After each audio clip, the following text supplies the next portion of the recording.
سیباکو کی هست؟ اولی امان الله میگن اونو آثار سیباش هست. خانه از سیبا و پایان هست. اینجایی که من ایستادستم اینجا مسجد خیلی بود. یک ما به نظرتون که اموال سنگ است نه این جای مسجدی بود. خب این جایی که فعلا آوار سنگ است اینا هم اینجا خانه بود؟ جایی که آوار سنگ است اینجا خانه خود شخص خودمان. اینجا خانه خودتان؟ خانه خودمان. اونجا به نام خانه خیرالله میگن هم قدم پایین‌تر از اون طرف آوار سنگ است خانه محمد صادق بود. خانه امانت الله، خانه مولای رحمت الله درشان دیری علی آباد. اینه اینجا که یک درخت سیب اینجا چپ شدگی است اینجا خانه کی بود؟ این اولی امان الله است و این سیبای اولی و خانه شد چمن دریق اولی شد.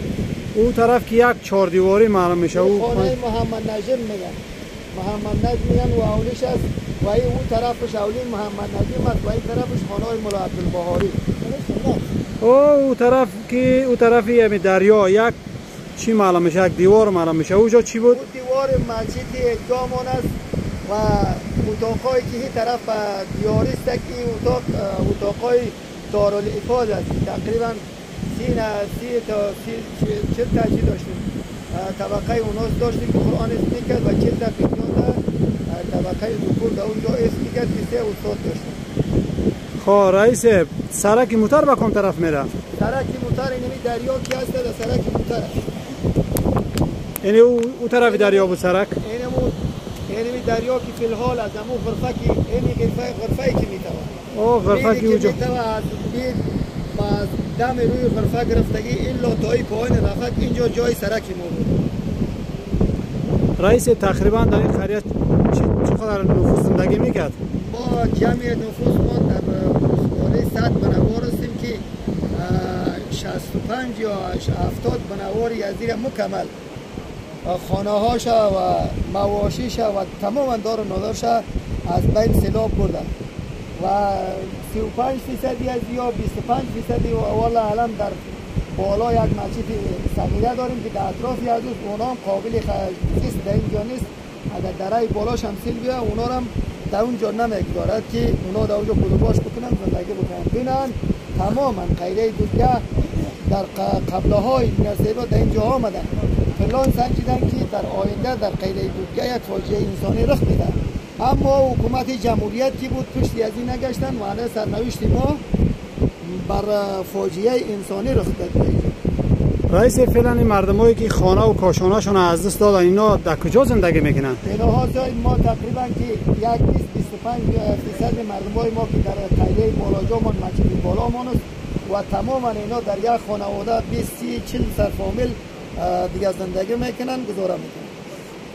تا به حال از طرف هیچ مؤسساتی تا به حال به اینا کمک صورت گرفته یا نگرفته؟ بله به ما کمک صورت گرفت. اولین کمکی که به ما صورت گرفت از اهالی محترم ولسوالی تشکان بود که به ما روزانه دیگه از دشت یاغه گندم قل گرفته تا اینجا برامون نون ما نمیرسونن، یعنی پیشاک به هر نوع برامون رسونن. ضمن که مثلا تماما مثلا کسانی که در رأس حکومت از لوی درسی سیب گرفته با ایلا ولسوالی تشکان یا تا یک پرسونلی که بودن اینجا به ما غمخواری کردن و کمک همکاریش کردن.